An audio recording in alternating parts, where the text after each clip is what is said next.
Another episode of African News Review. I am your host, Adesoji Ginla, and with me, as usual, is Ayafubera Enele Esquire, author Kwanzaa, a celebration, host Rethinking Freedom 98.5, Killeen, Texas, co-host Women and Resistance, co-host Grill and Books. Welcome, sister. Thank you so much. Pleasure to be here. Pleasure, always pleasure having you. And the good comrade, Yes, comrade, sir. Comrade Milton Alimati, host Black Star News, WBAI 99.5 FM, New York, author of Manufacturing Hate, a book that will soon be making a re-debut because it's about to be refreshed. So welcome, comrade. Yes. Thank you, Karibu. Asante sana. That said, as we normally do here, it's a news review program. So let's review the news from where you're at, starting with sister. The news. I actually want to review a news story that is not from where I am, and it Oh, has to do with Cuba because okay, the go. news Yeah. media is not really covering this. Mm-hmm. But Marco Rubio, who gave a speech at in Munich this Yeah, the past Munich Security weekend, Conference. Yeah, yeah. really showed where his mindset is. He really sees himself as a white man. And what they are doing is squeezing Cuba. They Mm. are trying to break the entire will of that island. So Cuba was getting about 66% of its oil Cool. Yeah. from Venezuela. Mm-hmm. So now that they have cut off that oil supply to Cuba, even their hospitals, their ICUs, do not have electricity. The airports are shut down. They are essentially shutting down the entire Infrastructure. country. Yeah. They are coming against every single country that is in any way trading with Cuba, in any way helping for their economy to stay buoyant in any way. They want to bring them to their knees. And Marco Rubio um, is simply exhibiting some very evil tendencies. Mm. And it's not being covered because, Mm. of course, Cuba doesn't matter. The press doesn't care about Cuba except for when we can go in and say we've taken over. But this personal vendetta he has against that island and the people is playing out. And we saw a genocide in Gaza. Mm-hmm. We're watching a genocide in Sudan that is ongoing. And we are on the verge of a genocide in Cuba if we do not have some countries that say, to hell with the United States of America and their bullying, and that say we're going to fight back. So right now, similarly to the flotilla that we had that try to get through the blockade of Gaza, there is a flotilla that is headed to Cuba Cuba. with resources to assist. As much as Cuba has helped so many other entities, so many other countries, I'm hoping that there will be other countries that speak up. I was watching and listening for whether it would come up at all during the African Union summit that just concluded today. I didn't watch every single minute of the summit, but I have not heard anything yet. And I'm very concerned about what Trump and his regime, and particularly Marco Rubio, with this white man's energy. And if you heard that speech he gave in Munich, what he Mm. basically said is, we are the superior race, because he's considering himself a white man. He traced his lineage to the white Spaniards. And we do not need to apologize or be ashamed of empire building. And in fact, Europe, we are one, we belong together, and we need to fight for our culture. And when he said it, The camera panned to the audience, and these white people are looking at him with rapt attention. And when he was done, they stood up and gave him a standing ovation. Just saying. But in Texas, we have primary elections that start tomorrow. So go out and vote. Comrade? All right, so I want to take on the same issue, Cuba, from the African perspective and angle. And, you know, remember that time when NATO was bombing Libya and completely destroying Libya? We don't know how many people were killed on that campaign to introduce democracy to Libya. Not a single African country stepped forward, even though all of them were getting billions in assistance, billions of dollars from Libya. And that's at that precise moment, I knew the state of the predicament in which the Pan-African world was in, right?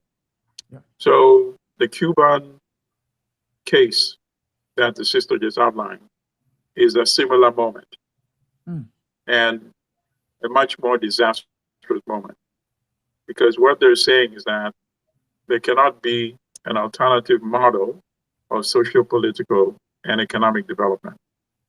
And we want to show you how it will end. And obviously, if it continues like this, it will be a matter of weeks or months.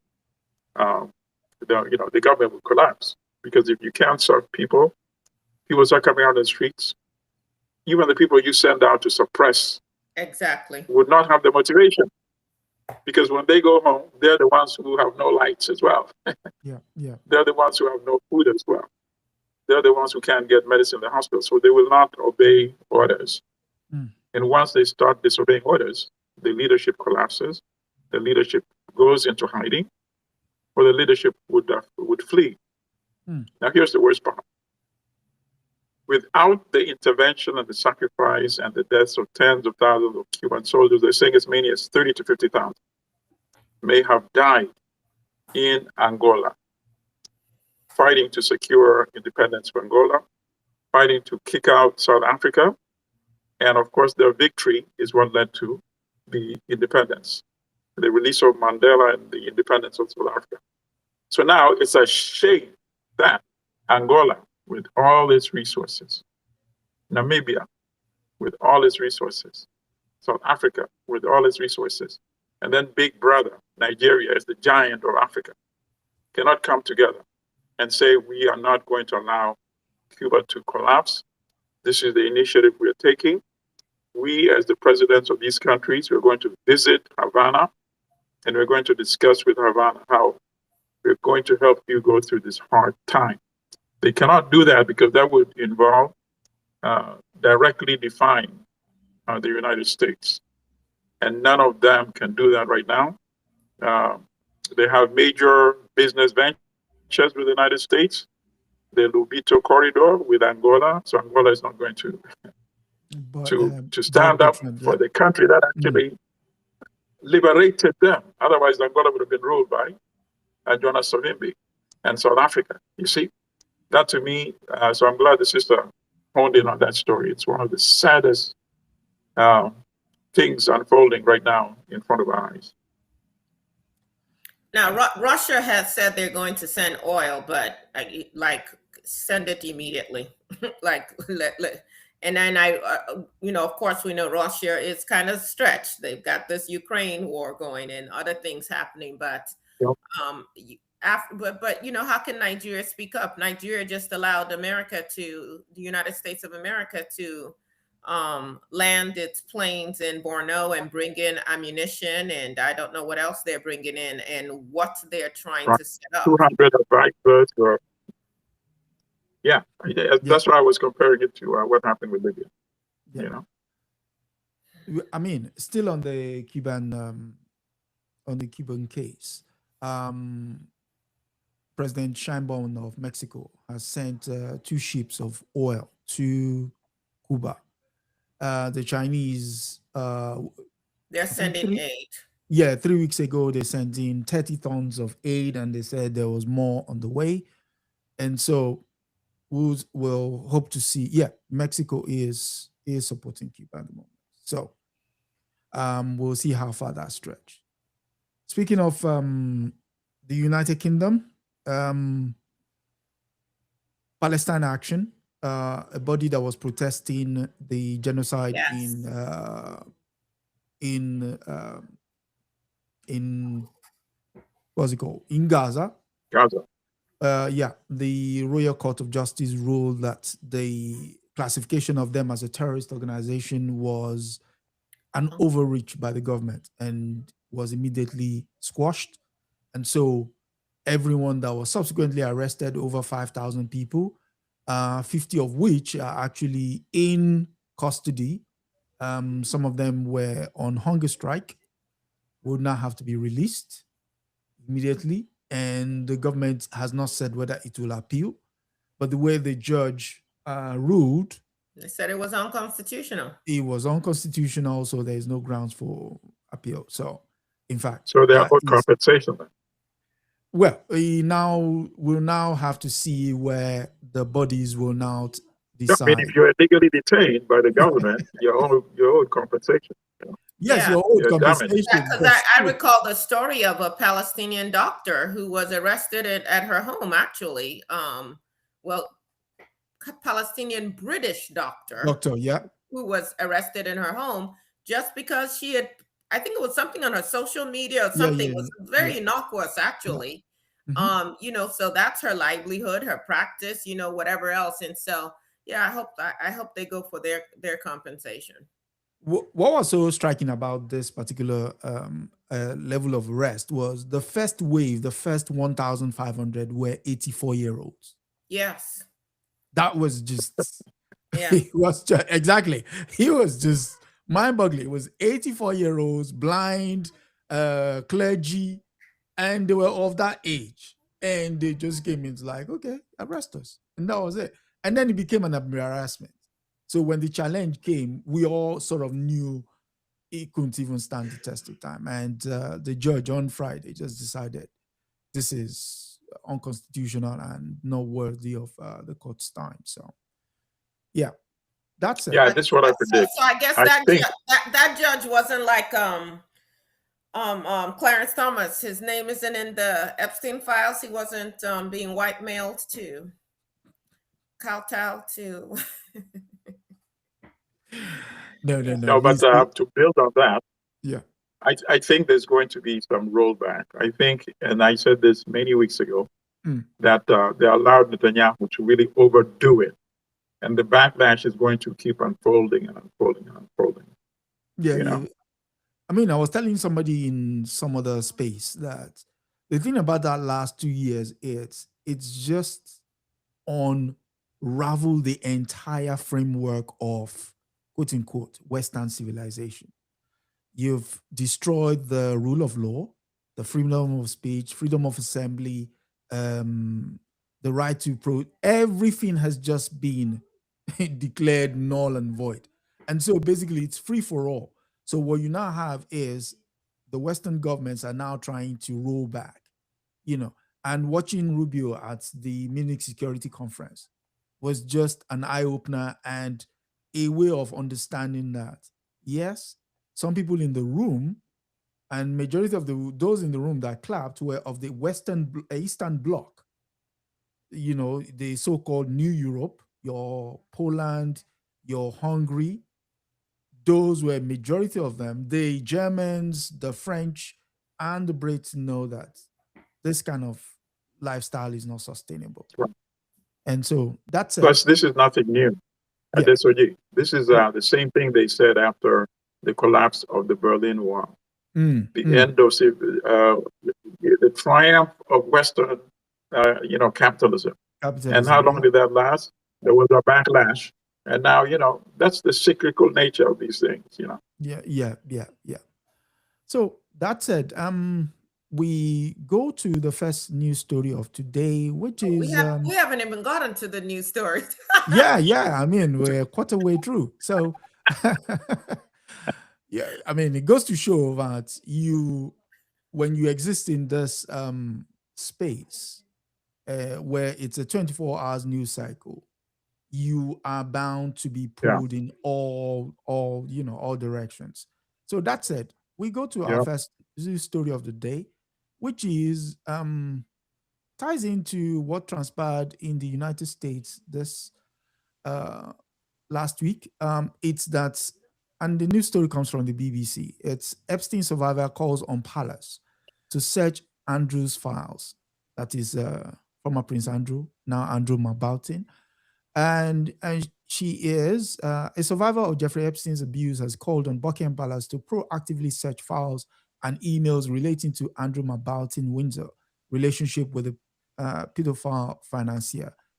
Juliet Bryant told the BBC she welcomed a statement this week in which the king said he was ready to support the police as they consider allegations against his brother. But Bryant said she was abused by Epstein in the early 2000s, called on the royal family to do more to uncover the truth. And there is one final part. Bryant, 43, spoke to the BBC at her home in Cape Town, South Africa. In reference to the palace, she said, "It's great they have made a statement, finally, but the thing is, are they going to actually act on it?" We'll speak more on that. The former aspiring model said both she and other victims were willing to be contacted by the palace, adding, "I just hope they're not just saying this. I would like to see them actually take action." So, Before you move, can you go back to the picture of the lady being interviewed in this article? uh, I'm just being petty. Okay, carry on. but then this was what she was like when she was. No, which is my point exactly. Black don't crack. You say 43? Yeah, 43. I'm just being petty. I know. You're wrong. And Oh, having said that, please, as a woman who understands intimately the pain of victimization and sexual assault, I am not in any way minimizing the horror of what she has experienced, and I am grateful for her courage in speaking out. okay. And at the same time, Black don't crack. Okay. Okay, that said, you want to lead and give us your thoughts on. No. I can't tell you what an honor it is to every Sunday get to hear from Comrade Alamati. No, seriously, you guys go and research him.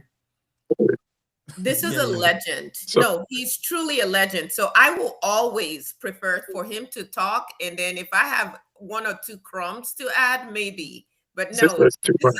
this is your class, and I'm just a student. Please, Our sir. sister, Okay, comrade. our sister is too much. Our sister is too much. But on this one, I'll keep it brief actually, because I'm telling you, more incredible stuff is going to be coming out in the next several weeks. This one, I'll keep it short. I think the danger, and I agree with what the victim said, that there's one part she said in the past, they were just saying, the royal family was saying, our hearts go out to all the victims. Mm-hmm. But now they're going a bit further. Now they're saying we will cooperate with the police. All right, so there's a danger there. And it's a good danger, of course, that Andrew was not the only royal, so-called royal, because I don't believe they're royal human beings in the world, but so-called royal who is implicated in this thing. So are the police going to be transparent if indeed they do go through all his communications?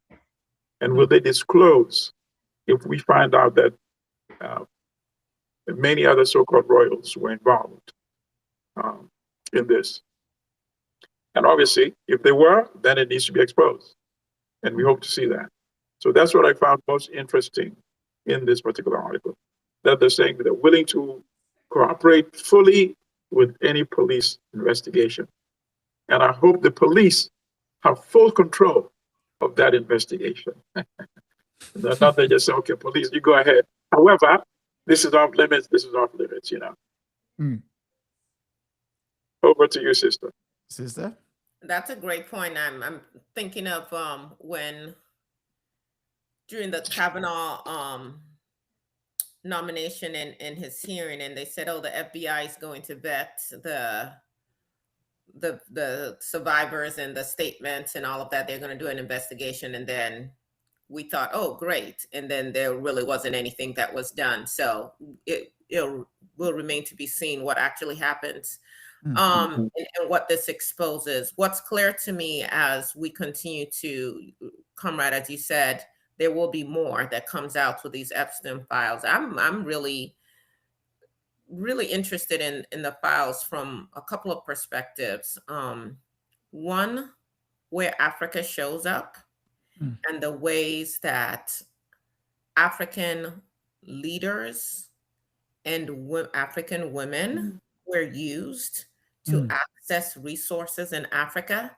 And these guys, they may not have wanted to, at least publicly, admit that they were interested in our bodies in this way for at least this group of people at this time. There are other stories that are breaking that show different.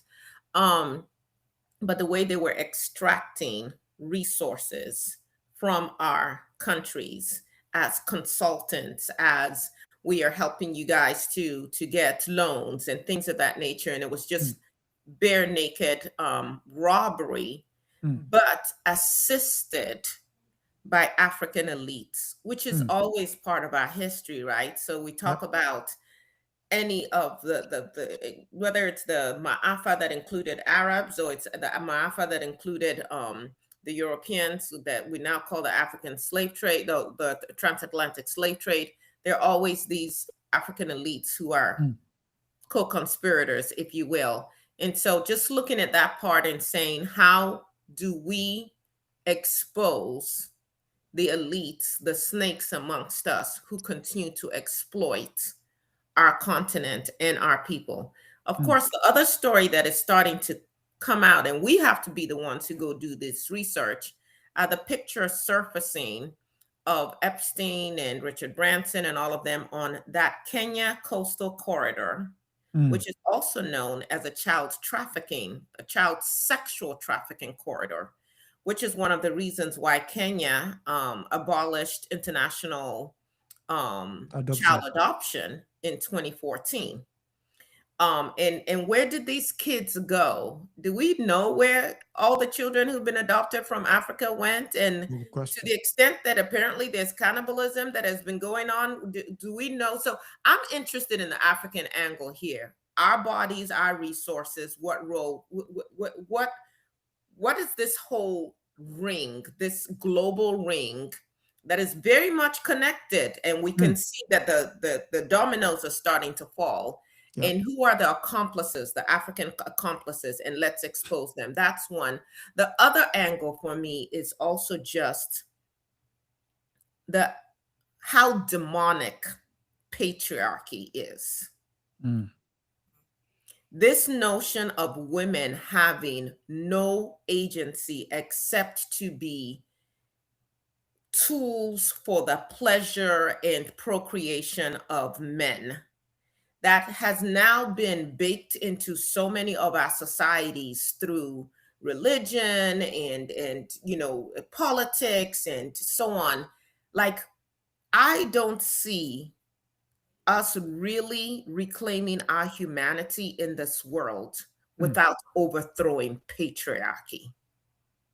These women meant nothing. And then what really breaks my heart, which is not unusual if you read Pedagogy of the Oppressed, there's so many other books, the ways that oppressed people buy into their own oppression. And so how women become even complicit as well, as you can see in holding up the patriarchy, in oppressing other women, because they too have bought into it. And when you look at the United States of America and what's happening right now with this white nationalism, even with the Save Act, the way they're trying to really disenfranchise millions of women from being able to vote without spending hundreds of dollars to get a passport, while they are shutting down agencies where you can go and apply for your passport. simultaneously they're doing this. Yeah. But you see white women just cheering their white men along, just holding them up. And then, of course, hey, y'all may not like this. An increasing number of Black women, at least from what I can see on my timeline, rushing to go be married by these white men. I'm like, what y'all smoking, drinking, whatever. But this patriarchy is going to be the death of the entire world. These little men who are so insecure and whose whole understanding of their humanity is based on that member between their legs. And that's what we got problems. Let me stop it. Let me stop right there, because I don't want your channel to be taken off the air. Comrade, you have more to add? No, not on this topic, because we have a lot more ahead of us. Okay, yeah. But speaking to what the survivor said there, which is she hopes that the palace would now be much more proactive. Yes, they would be. And the reason I say they would be is the king went somewhere in the countryside in the last week and he was heckled by, yeah. So no, that's not something that, no, I mean, in London, yes, they would have heckled him in London. But the fact that he's heckled in the countryside, which is monarchy country, is like, that takes, and then there's an added aspect to it. One was the fact that Epstein found a way of coming into Buckingham Palace. And for them, that was a no-no. And there is murmurings now that not only was Madison passing business secrets, but while Andrew was business envoy, he too might have passed business secrets. So you now have not only the Thames Valley Police, but you also have the City of London Police. And with the City of London Police, when it comes to money, they shut it down immediately, because what holds the empire together? Money. So it's going to be different this time around, especially in light of that aspect of it alone. So, and the fact that there has been murmurings here before about, should the monarchy continue? If the monarchy doubles down on this, Excellent. it just fuels the recourse to now say, you see what we're talking about? They're completely out of touch. So basically, he is going to be the sacrificial lamb. They are going to, they've basically said, if the United States want to interview him, they would readily send him over. So I think they will sacrifice him to protect the institution. But the United States doesn't want to interview him, because Trump says, just let's get over this. It's done. But here, if they find, the investigation is ongoing. If they do find, I think there's a better chance of something happening in the UK, because if he comes here, his lawyers would tell him to plead the fifth, No, but here, just what Ghislaine did. Yeah, absolutely. Exactly. The Metropolitan Police. So let them go into his emails. Let them investigate his emails as the victim. They did raid Madison's house last week. They carted out all his computers, his phones and stuff, and basically said, you've been put on notice that, we're looking into you. And everybody, including a man and his dog, has been distancing themselves from Madison in public. And it's just a joy to watch. But you could also see the duplicity of the media within the UK, that people have been pointing out that you guys basically, champion this miscreant for what, in fact, tried to force him on Corbyn. And when Corbyn told you no, you undermined his leadership of the Labour Party. And now the chickens is coming home to roost. So basically everybody's like, him, you can take him. So that said, we go to our next story, which ties into what Sister was talking about, the corridor earlier. And it's from Senegal. It is that Senegal And the story comes from the BBC. It's that Senegal has arrested 40 members of a alleged pedophile gang linked to France. It says Senegalese police have arrested 14 people and broken up a pedophile gang operating between the country and France. Those arrested, who were all Senegalese, were all part of a transnational criminal group that has been in operation since 2017, according to a police statement. It said the group were accused of organized pedophilia, pimping, rape of minors under 15, sodomy, and intentional transmission of HIV/AIDS. They allegedly repeatedly forced boys to have unprotected sex with men who are mostly HIV positive and filmed it. Comrade. Yes, I know. Well, this is the Epstein version for, for boys, young boys instead of girls. Mm. And so I just want to make a few points, because without more information, we can only surmise on what must have been going on. Yeah. So the first thing is that obviously there cannot be only 14 people involved in this. I don't buy that at all. And they cannot only be Senegalese. Correct. Well, I guess the French version would be on the other side. Yes. In France. Yes. Yeah. So they're trying to say 14 in Senegal, giving the suggestion that in France there might be only 14 as well. In other words, they're trying to minimize how horrific this thing is. Correct? Yes, correct. So that's going to come out soon. We're going to find out that this is a vast thing. And given the way that France has exercised its imperialism in all its former West African colonies, obviously it's not limited to Senegal. Of course. There must be a similar network operating in all the other French former colonies as well. In fact, they have. So that's the next story we need to speak. They have a name for the phenomenon of those kids. Go on. Sorry? I said they have a name for them. They're called hidden. They're called hidden children. Right. And then let's get on the collaboration nature, which Sister was talking about earlier, with reference to the Epstein version. Yeah. And this is the saddest part, and it goes back all the way, of course, centuries to when we have collaborators with enslavers as well, right? Yeah. Yes. This is the same type of mentality. In those days, the information was a little limited. Obviously, the collaborators knew that these people that they were collaborating into captivity were going to be subjected to harsh labor. Correct. But in today's environment, they actually have the details and knowledge of what kind of abuse that is going to be inflicted on these young boys that they're actively collaborating into sending into this modern type of enslavement and abuse and sexual exploitation. Right? Yeah. And then the other thing is that it also tells you the state of affairs in many African countries today.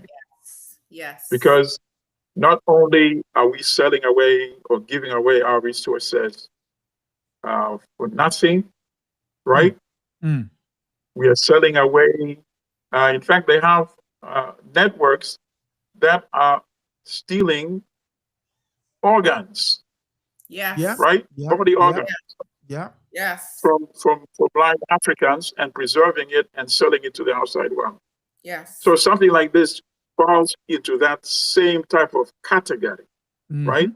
Correct. What else are we? In fact, the question is, what are we not selling to the outside world? And if you want any evidence of complete failure, and I say this all the time, when I say failure, of course, I'm not talking about African failure. In fact, we're saying the elite that are governing African countries are suppressing Africa from realizing its full potential and Africa from flourishing.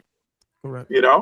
By having these very corrupt elite, literally, when you start selling our children, and they've been selling girls too, by the way, for a very long time. Like, they've been selling girls for a long time, the sex tourism, and now they're physically taking them to Europe to continue what they've been doing on African soil. Yeah. I don't know what to say on this. Over to you, sister. And that's really the issue when we talk about poverty and the desperation that sometimes accompanies that. So whether you look at the children who were, abused, based on the information we're getting, the Epstein. Oh, sorry, sister. Yes. Sister, time out. There's one other point I wanted to add. And obviously the Epstein saga has shown us that this is not from a rich country to so-called underdeveloped country dichotomy alone. Within these so-called rich countries, it's been happening. So I wanted to add one particular example that I myself covered in New York City. And I'll say it because I wrote about it, other papers wrote about it too. So if they want to take me to court again, I'll be very happy to respond there. There is a gym, it's very famous in New York, and nationally too, called the Gauchos in New York City in the Bronx, where a very wealthy European American who immigrated to this country from Argentina, name is Lou Almeida. The program is for underprivileged, young people, Usually. young boys and girls. But his interest mostly was in the young boys. And it's well known that he would abuse them, but then he would also give them expensive gifts. He would buy, in some cases, even bought homes for the parents, houses. And everybody knew about this. There's a big magazine that that reported on it. They were about to publish the story. And then he threatened to sue them for big money. And the story came out in a very watered version.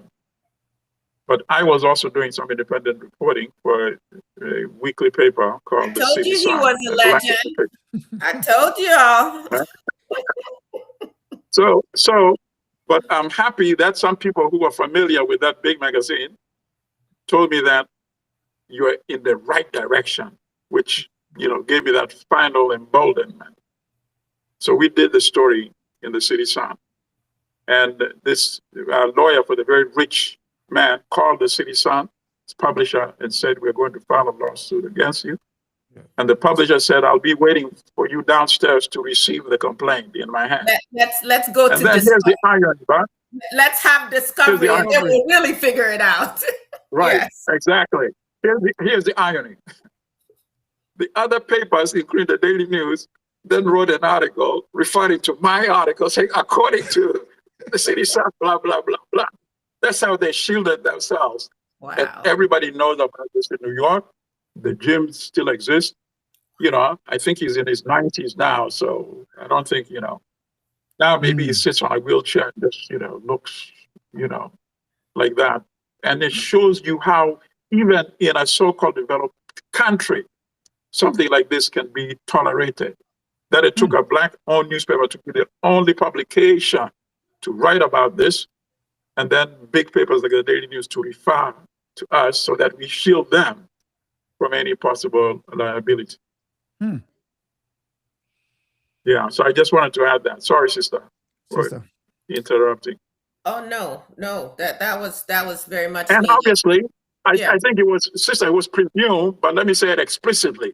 The children were, of course, African American and Latino. I had to say that. It was just presumed in what I was saying, but I wanted to put it out explicitly. So, the more things change, the more they stay the same. We should know Epstein is not the first, okay? There was a wealthy man, Francis Frank Duffield Sheldon. I used to live in Michigan.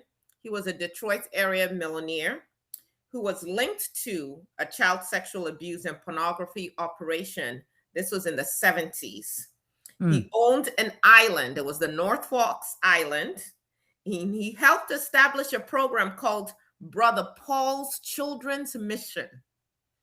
which was a summer camp for boys, but was later found to be a guise to exploit children and produce illegal material, which was then sent out. So now let's just be very clear. 25% of all the revenue that these social media companies make, 25% of their profits comes from pornographic material.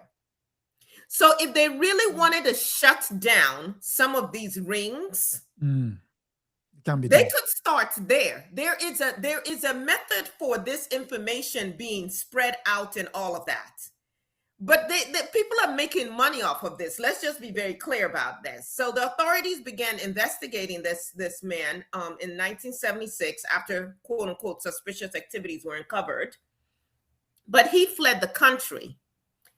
He moved to Amsterdam. The United States of America never requested for him to be extradited to come back to the United States to face any charges. And he lived out his life, wealthy man, trust fund, all of that. Yeah. He lived till he was in the 90s. That's another question I have with God whenever I meet God, because it just seems like evil people seem to like live really long, extended lives. Yeah. And you see people doing good and they get cancer at 36 and die and so on and so forth. But yeah, he died in 1996 and there were active warrants and all of that, and nothing ever happened to him. So we have these things that have happened repeatedly. But getting back to this situation with Senegal, we have to absolutely, as Africans and as Black people across the diaspora, address the issue of poverty. And yes, poverty is not an excuse for ever giving up our children, our bodies, and all of that. That never an excuse. But poverty does absolutely put people in very desperate places. It does. I agree with you 100%. And thank you. And it also just makes you like, you know, if you're working two jobs. I've had people who just, they're happy if their children want to spend the night at my house because maybe they work two jobs. But they've actually never met me. They've kind of seen me. And it's like, you don't even know what happens behind my you know, the doors in my house. But you've let your child stay the night. So my children, you know, they used to get upset with me. And I'm like, no, you got a bed in your house. And even if you didn't have a bed, we have a floor and blankets. You are going to sleep in your own house. You do not need to spend the night anywhere else. Yes. But Africans as a whole, we've got to take control back of who we are, our whole selves. But it's going to have to start with a different kind of leadership, because again, going back to the African Union Summit, they talked generally about the dissatisfaction of the youth. They talked about this Agenda 2063 that they have, which is the 100th year anniversary of OAU being formed in 1963. But at the same time, we're talking about creating more alliances with the Western world to address health disparities in Africa. These people are not coming to save us. Okay, let me stop. I know we got other stories. Okay, so speaking to... No, but you're right. Absolutely. It boils down to our failure to harness our economic resources. A lot of these issues would be eliminated. We would not have young Africans drowning, crossing the Mediterranean to go and work in kitchens and toilets or cleaning the streets in Europe. So I agree with you wholeheartedly. Primarily, it is economics. Yes. I mean, speaking to the story, it's that all of the so-called European powers, Belgium, France, Portugal, England, have basically had that kind of policy where children were just cannon fodder, more especially France. You know, they had this issue of the hidden children, part of which we treated when we were talking about Blue Win. The fact that you have Belgian fathers come in, procreate with African women, discard the children. The French also did the same thing. So you begin to see if... and the Chinese are doing the same thing. There you go. So you begin to see this kind of secular history. But if people are not aware of what has happened before, how do they know that they're not playing into what has gone? And one final... I would say even examine the culture. Mm. For those of us who speak English, I can't go into French. Go back and listen to the nursery rhymes, the English nursery rhymes we were taught, and what these people sang and taught about their children. And then if you know any African language before the corruption, go back and listen to the kind of lullabies and songs we sang to our children. And you hear a very different concept of how we see children. Igbo people say, "Nwake ego," a child is greater than wealth. Mm-hmm, mm-hmm. And all the English nursery rhymes I know, even Rockabye Baby, which one day I was singing it to my child and then actually listened to the words. And I'm like, wait a second, down will come baby, cradle and all. Am I trying to murder my child? What is this supposed to lull my child to sleep or have them have a nightmare because they're not sure if their mother likes or dislikes them? Yes. Go back and study the culture. And come to your own conclusions. And the Yorubas will say "Inshomo," which is you never offend a child, because a child will have a longer memory than you. Most of these kids you are abusing now will take care of you in the old age. So if they're not there, who's going to take care of you? So, that said, hopefully the authorities continue to clamp down on issues like that. And speaking of the Scramble for Africa, we go to Congo. And it's that the Guardian basically tabled an editorial for us to consider, which is the Guardian view on the scramble for critical minerals while powers vie for access. The labors die. A mining disaster in the Democratic Republic of Congo underscores the human cost of extraction, intensified competition for resources. Just look at this. If you just take a cursory glance at this paragraph, I'm not even going to read it. I just want you to look out for one thing. Just look out for where was the first line that they mentioned the population of Congo. It's not even in 1, 2, 3, 4. It's in the 5th paragraph. So it goes to show that even the editorial that is supposed to be centering the labor that dies, it's not even focused on labor. I don't get it. Comrade, you're a paper man. No, I mean, to me, it makes sense actually, because the bigger story would be not just the labor that dies, but it's the whole entire country population that gets nothing out of it. You see? So I would not lead with the labor. I would lead with the entire Congo. Which Congolese is benefiting from these resources, apart from the elite, apart from the leadership, apart from the business executives that are signing the deals with the foreign companies, apart from the management elite, right? The mid-level elite. So the employees, it's not surprising that the employees are exploited, because the article is saying that if the employees were being treated well, then everything would be fine. So the article itself, the premise is very deceptive, you see? Because now you read it, say, oh yeah, the Guardian standing up for, African laborers. Yes, let's get good working conditions for these laborers. What? Get good working conditions for the laborers who are what? 0.00001% of the population of the Congo? No. Let's get good returns for the Congolese people in their entirety. You see? So that is, The Guardian is one of my favorite papers, but that's very deceptive. And I reject that premises totally. And then the other notion that this is a scramble.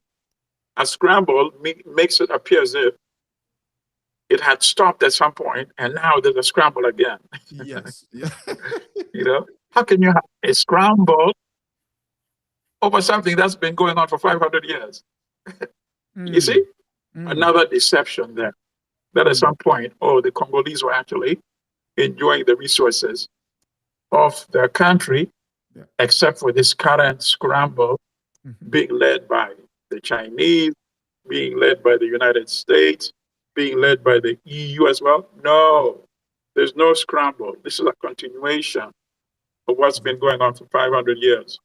And I recommend Walter Rodney's, it's on YouTube, A Crisis in the Periphery, Africa and the Caribbean. And Rodney says the mistake that we tend to make is that at some point things change. And he says, no, he says the system always comes up with answers. But this is an ongoing process that's been going on for 500 years. It changes, it shapes and forms whenever there's a contradiction. So he said at some point, we ourselves were commodities, enslaved. And then the contradiction made that, unacceptable. So they took another version, colonialism. That was a modification. The contradiction became too much. So they took another version. Give them independence, so long as we maintain control. Neocolonialism. And that's the version we've been dealing with since pretty much the 1960s. And then one final point. And this is similar to what we discussed when we were talking about Cuba in the beginning of today's conversation. Without an alliance, Congo will never survive. Congo will never survive in the sense that things won't change. So Leopold had his version. His version was, 10 million Congolese dead. Yep. Leopold got what he wanted. Then came the formal Belgian colonial regime after they took it away from Leopold. Right. They got what they wanted. Then they were kicked out. They put, Patrice Lumumba won election. They took him out. They put Mobutu. So that was the new version that lasted until kicked Mobutu out. And now, since the demise of Mobutu, we have seen various forms, Kabila, Rwanda, and now we have the Trump version of what Leopold was doing in the 19th century. And Congo can't protect its resources alone. It's so weak. It's so weak. Collectively, if a number of countries came together, and how do you come up together? You have to give up some political power, right? And form at least a stronger, cohesive nation. So those leaders, it goes back to what I said in the previous topic. At the end of the day, our worst enemies are these colonial leaders. African elites or African. Over to you, sister. Yeah. It's so hard to choose one entry point for some of these stories because it's it's so layered and it's so intertwined with just our history over centuries. And thank you for laying out the points that you've already laid out. Do you know that we don't have a singular body in most of these African countries that even tracks? But sister, sorry, let me interrupt you again one more time. And because I want listeners not to, no, I want our sisters and brothers who are listening not to mistake that we are just talking. When we are talking, we're actually also offering suggestion of alternative structures that because we should be part of the solution as well. Correct. If we feel the African Union is completely abdicating, there's no reason why, and we've mentioned this, to not create parallel organizations to take the mantle, you see?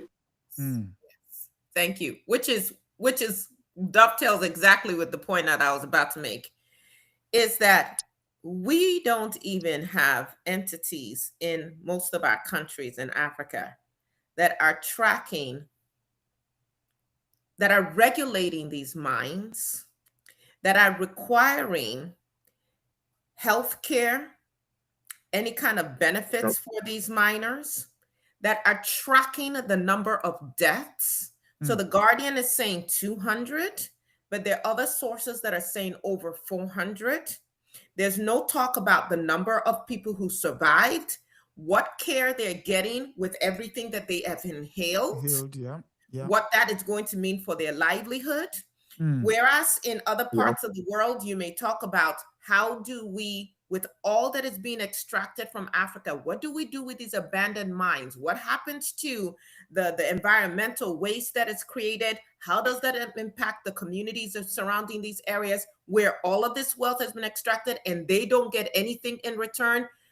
There's no conversation about that. So I bring all of that up to say, there are many of us studying, getting degrees, living on the continent, and we need to be raising these issues. However, for those of us who are outside of the continent, I think it's the very first paragraph where you hear Trump, or at least they're saying Trump said, oh, they're begging us. Of course, he lies about everything, but they're begging us to come and take. We also have a responsibility. It's primary election season, to ask questions of candidates. And if there's a candidate who's like, I don't even know how to spell Africa, that's a problem, especially at the federal level, because these people are making policies and passing laws that are impacting what's happening, that's impacting what's happening on that continent as well. And so we have a duty as well to say, who are we electing into office? And for those already in office, how are we putting any pressure on them?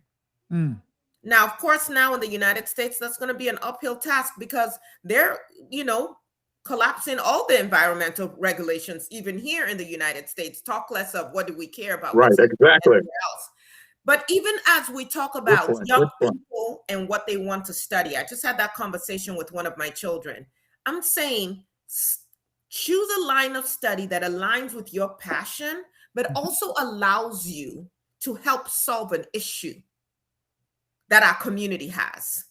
I mean, yeah, it's fun to get a degree and just have fun, but we've got to be a lot more serious than I'm just having fun.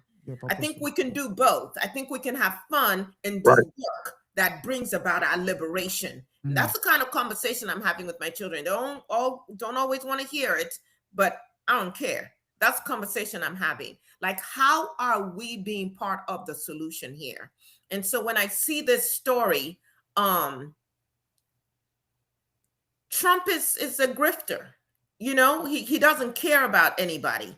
And I don't know what he's going to do with all this money. He's bloating and probably is just going to like blow up one day right in front of us. But the question is, what are we willing to do? And can we start doing the little we can do, each of us?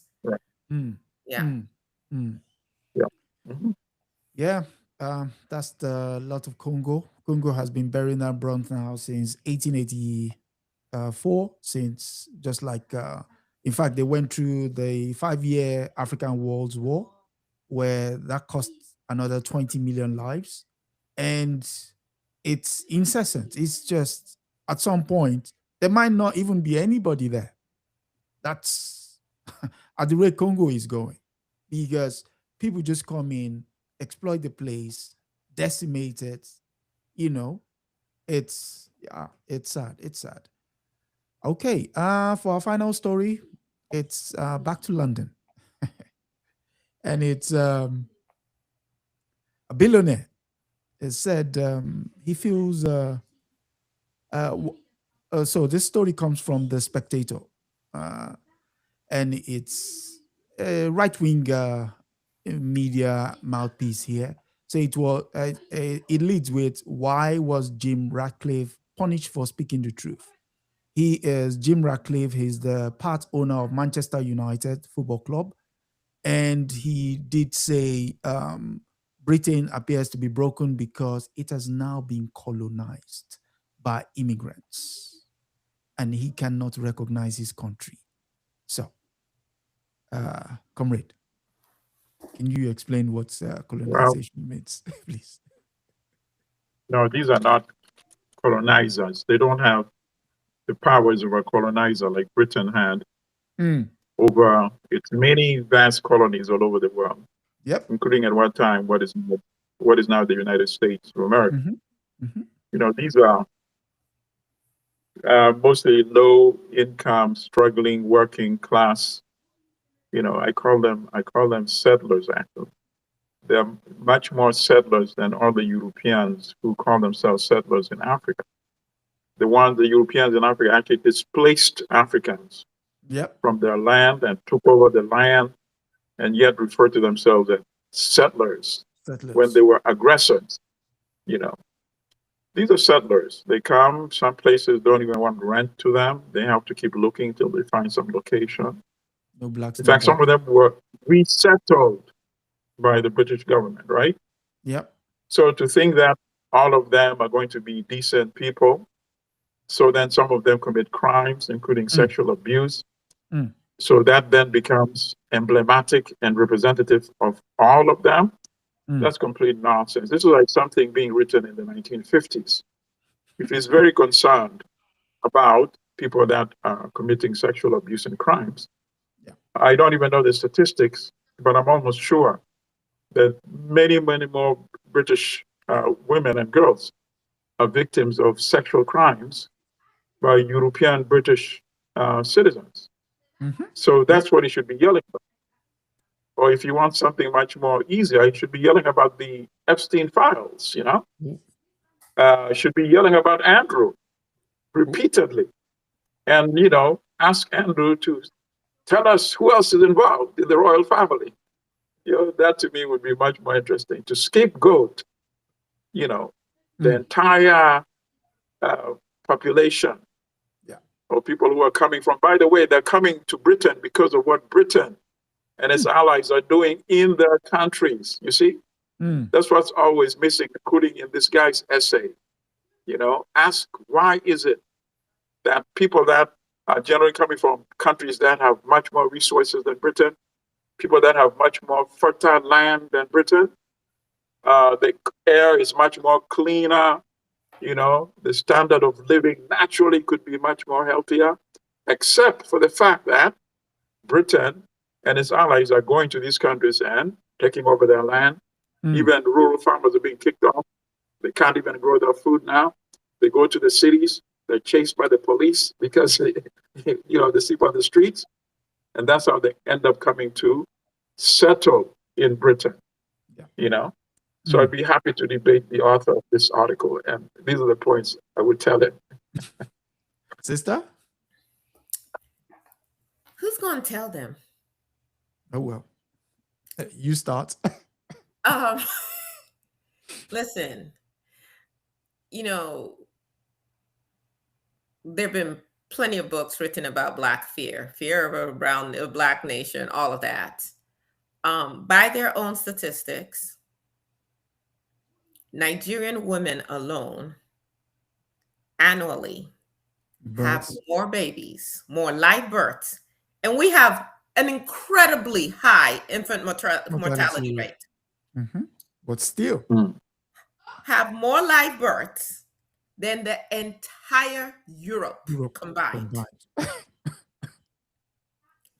By the way, the story... That's what it's all about. That's what it's all about. Listen, the story isn't any different for the vast majority of Asia either. The only continent where the birth rate is outpacing the death rate is Africa at this point. So, I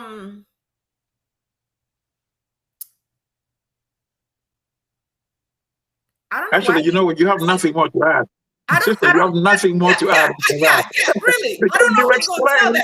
You've explained the whole article, you know. You explained the whole article right there. Based on that, there's nothing to add. I don't think they should have made him apologize, and I don't think he should have apologized. Okay. I agree with you there also. I agree also there. On the apology, I don't even care for the apology. There's no point for the apology. No, I mean that's what the sister is saying, that it doesn't matter because these changes are inevitable, they're inexorable. I don't care how many of their women it looks like they're going to just like incubate white women and get some tests, you know, labs. Maybe that's what Epstein was doing, and they're just going to have baby factories, or it doesn't matter. That this is what the statistics show. I know they're figuring out ways to try and kill ourselves and so on and so forth. I don't know what to tell y'all. I He mean- did not need to apologize. Right. I mean, And what sister is saying applies also here in the United States Yes. and explains off a lot of what we're seeing yeah, manifest in the United States as well. What you said. They can build. I mean, here in Texas, the booming business is private prisons. They are building football length prisons to house, quote unquote, these immigrants. I mean, like if you're deporting, then deport, right? No, and they're housing little kids, right? Not too far from where I live. I'm talking for the other Americans who are like, I'm a citizen. I'm gonna say, okay, let's see how long that saves you, because these people want their money, and when they can't fill it with whomever else, they're gonna fill it with you. But bottom line is, Right. how long are you going to be able to hold on to that?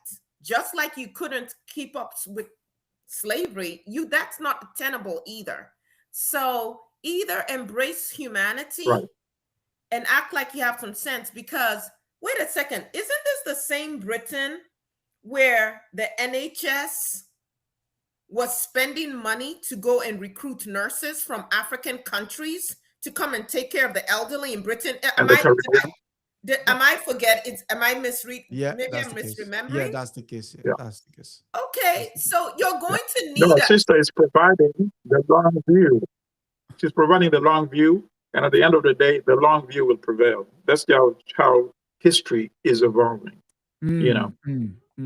And speaking specifically to Sir Jim We are Ratcliffe. the first, the Yeah. last, the everything. He is in 2024. Now I'm sounding You like know, Rubio. now I know people, listen, people were ridiculing Rodney King. Yeah. But if you analyze carefully, I can see that as a profound statement. Can we all just get along? Because there's no other alternative. We are not going to disappear. And so long as you keep taking over our countries, we're going to show up on your doorsteps. Correct. Send some back, they will come right back.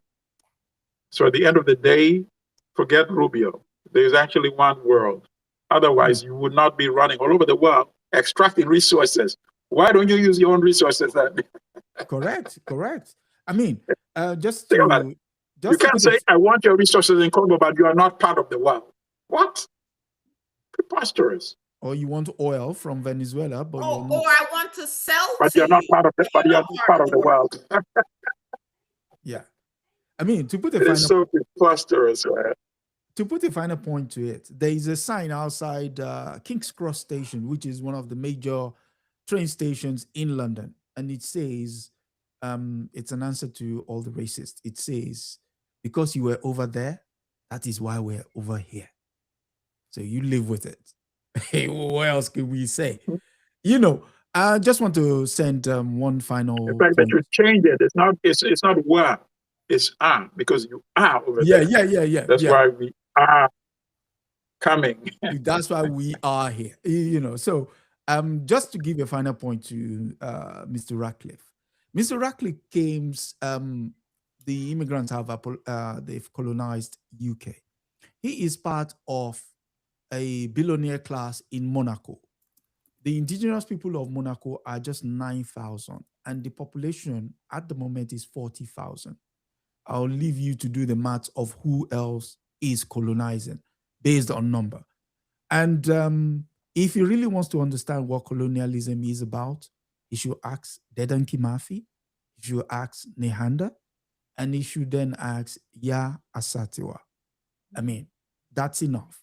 Without, I mean, all of these people, because, they're blanket with money, they think they can just come out and speak.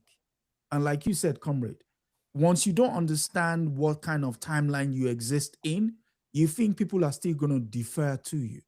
And that is not the way the world is going. That world is dead. It's either you move with the world or they kick you out of the way.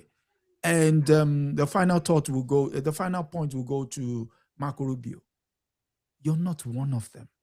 No matter how much you try, you're not one of them. Let's just say it this way. You are the help that they've just let into the house. When they no longer find a use for you, you will be put out to the pastures. That's it. So, sister, any final thoughts?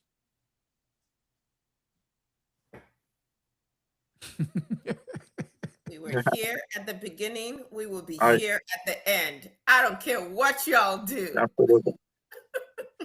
And comrade. No, really. Comrade. No, I think that actually sums it all.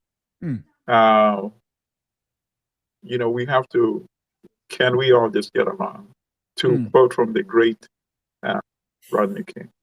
Yeah, and so they don't want to get along. Yeah. Final announcement. This Wednesday, we're looking at the lives and times of Audre Lorde on women and resistance. So Audre Lorde, women and resistance this weekend.